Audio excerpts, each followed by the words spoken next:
Hi Moglets. It is Miss Faruzan's turn to be raised. Unfortunately, and we're going to talk more about this once we do the talent and constellation overview, but yeah, ours is only going to be C2 and C6 is where she really shines, but we will possibly have a surprise summon session at one point to try and get her to C6, but those videos are always quite painful.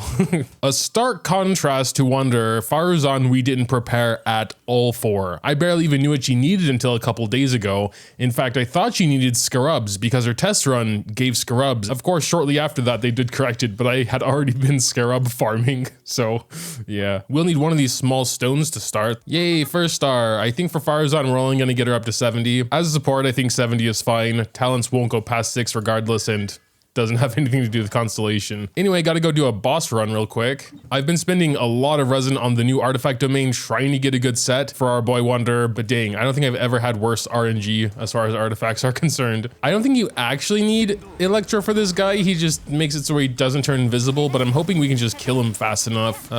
Yes, indeed. We got 2, unfortunately. How's this plume? It's trash. And so it continues. But hey, few more Animo chunks, and we can already get her to the next star. Anyway, we'll need a ton of these henna berries, so I'm gonna go farm those real quick. This is my new farming team, Yelan and Wanderer for movement, Nahida to grab them, Tignari to show me where they are. Beep. Beep. Beep. Let's take a quick break from the berry farming to go fight another boss. 3 this time, nice. Death Circlet. And back to it we go. Beep. 3 more, very cool, and a Death Circlet. Again, should be getting pretty close to having the berries we need, honestly. Beep. I think that was pretty much all the henna berries in the entire world. It should definitely be enough for 70. Do need some more of these first. There we go, 3rd star. Yeah, 70 will work, 80 won't. Let's just get everything else first. If I don't need them now, I'm definitely gonna need them later. Anyway, we have everything we need besides 2 to 3 boss runs, so let's go do that. So it's gonna be 3 boss runs, but 2 more now regardless, and a Death Goblet. Death loves me, but I guess it loves everyone, doesn't it? Now we get 3, but yeah, still 1 more run. Elements Mastery Circlet, very niche. All right, finally, the final run, fighting the algorithm of semi-intransient Matrix of Overseer Network boss. Dude, guy. I never realized that was this boss's actual name, but cool. What's this hat looking like? Attack Circlet, again, very niche. We can get Faruzan up to the 4th star. I'm a little bit worried because I never even checked what talent book she needs, and if I have any.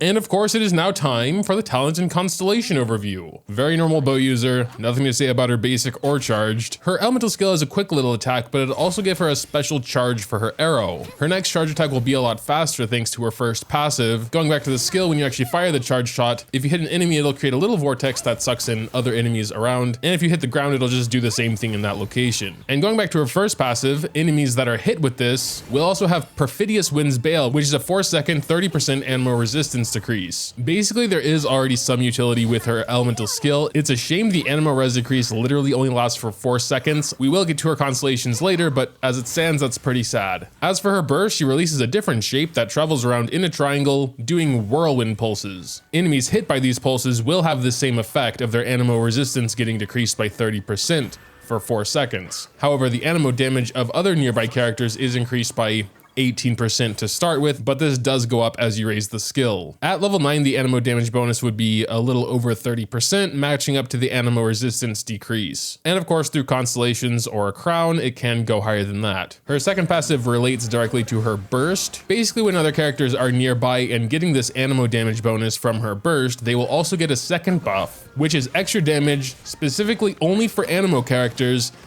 based on Faruzan's base attack, which you can only get via level and weapon. So yeah, she is a support purely for animo DPSs, really. So quite niche. There are like 3 DPSs that fall into that category. Wanderer now, of course, Xiao and Heizou. There might be some other like niche builds for some other animos that I'm not really aware of, but those are like the 3 main animo DPSs, I would say. As far as constellations goes, C1 sounds pretty good already. She can fire 2 hurricane arrows instead of 1. And yeah, C2 makes the animo buff and the animo resistance shred increased to 6 seconds instead of 4, which does make it a lot more workable. C4 Sun's pretty mid to be honest, but it might also be a little necessary since she needs 80 energy for her burst. After hitting an enemy with this special arrow, after doing her elemental skill, you'll get 2 energy and an extra half energy for every other enemy hit, so up to a maximum of 4 energy. And after C1, you'll have 2 of these arrows. So best case scenario, if you're hitting 5 enemies twice, in this small area, you're gonna get 8 energy. And then of course, C6 is where her power really lies. Characters in the area while she's doing her burst get this 18% ammo damage bonus, of course, going higher with skill levels. In that same situation, they will also now have 40% extra crit damage. Besides that, they can also trigger pressurized collapse, which is this small vortex that sucks enemies in and deals damage, of course, and that can happen every 3 seconds. But I mean, yeah, obviously just for the extra 40% crit damage, you kind of, I feel like, need C6 to make Faruzan really worth it. She is basically the Animo Goro for Geo teams, Sara for Electro teams, etc. As for talent priority, I would say Burst is the most important because you get this Animo damage bonus. But if you are also trying to make her deal decent damage, then all her skills would need to be raised because a special aim shot or 2 aim shots at C1 she gets after doing her elemental skill, that is based on her fully charged aim shot damage here. Let's get some books.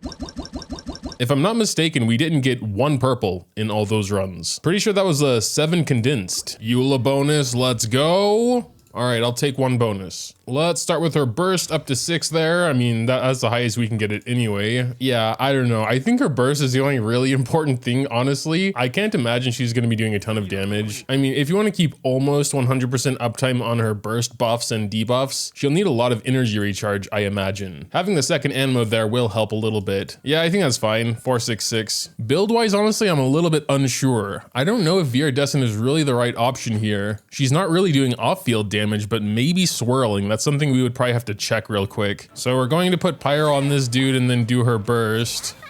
So that will swirl, of course, but then, yeah, as you can see, nothing else is happening with her actual burst. Well, we can start with weapon. I'm going to steal Sara's Skyward Heart because it has the highest base attack we have, and that's going to be important for her second passive here. Her base attack is currently sitting at 826. This will, of course, go higher once we get her to 90, but for now, that's what it is. But yeah, unless you're also trying to deal damage with her, the only really important stat's going to be energy recharge to keep her burst up. I would definitely consider her as a buffer for Animos first and foremost, and any sort of sub DPS second. Oblige probably is the best set if you don't already have an Oblige in your team. Most of the time I have Benny with me, but yeah, Faruzan will most likely replace him in this team since there won't really be space. So that's probably what we're gonna go with, just 4-piece Oblige. And yes, we are gonna go energy recharge Sands. So yeah, she is still kind of sub DPS-y with 50 crit, 150 crit damage, and 200 energy recharge. Obviously, if energy recharge and or orb generation is gonna be an issue, we're gonna swap to Favonius. I don't wanna use Wander because we're gonna be using Faruzan with Wonder when we do the God mode Wander, so I wanna save that for that. I'm gonna put Xiao in first because I just wanna do some comparisons, you know, with and without Faruzan buffs. So let me see if I can just find an enemy somewhere. I don't want to go straight to Masanori every time,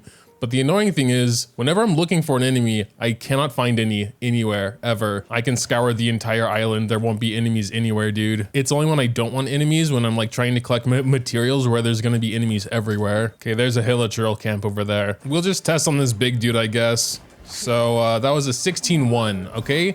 Raw damage of 16-1. Now we're just gonna start with her E and a charge attack to do the passive, I think, and then try again. 19-7. Already a pretty big boost, honestly. Now he doesn't have a shield. Okay, now it's 18k. Man, why does it always have to be like an annoying enemy though? Like, just give me a normal Hilichurl or something. Big dude sometimes has a shield, making the numbers different. Finally, we found some mushrooms. Okay, let's try this again. 1 attack. 16-3. I want to wait those 6 seconds to make sure his Jade stacks go away. That should be enough time. So we're just gonna do that. 19-6. Why is this so hard, dude? I'm going to Masanori. Okay, raw damage. 7,000 now. That makes literally no sense. 16,000. Okay, maybe just in the beginning he has a lot of damage resistance or whatever. All right, stacks should be gone. 16,000. Basically flat. That's the raw damage. Now let's do just a charge attack and do another one. 19-5. So yes, it actually is a pretty big boost there. That's coming from the Animo resistance decrease of 30%. So then now we're gonna do her burst, which should also give us an additional bonus. 25? Wow, dude, that's insane. I was not expecting that. So we're basically going from 16 to 25, 27 there. That is definitely crawling up near double damage. That is actually insane. I forgot what the best Xiao plunge we've ever had was, but I think it was around 60. When we're taking Xiao in particular, I don't think off-field stuff is actually necessary. We're not really trying to swirl with Xiao. It'd probably be better with Heizou. So what I want to do now is try and get some good plunges. Okay, well, she actually can get her burst back relatively quickly. Just going to do her burst, honestly, that's all we really need, and then go straight to Xiao and start plunging. 72? Nope, never seen a 72 before. Hopefully we can get another critical in there. 78. Another thing I'm quite curious about when it comes to Faruzan, and something else I want to test. Let me just get rid of No. What is this Hurricane Guard actually doing? Is it tacking on, or is it a separate attack? For that, unfortunately, we need her burst, and she just died, so I got to get that back real quick. So basically what I want to do is compare to a low base attack Faruzan and a higher base attack Faruzan, and see the difference there, and if it's something really worth going for, or if we should just go for Favonius. So we're just going to do burst, and then one Xiao.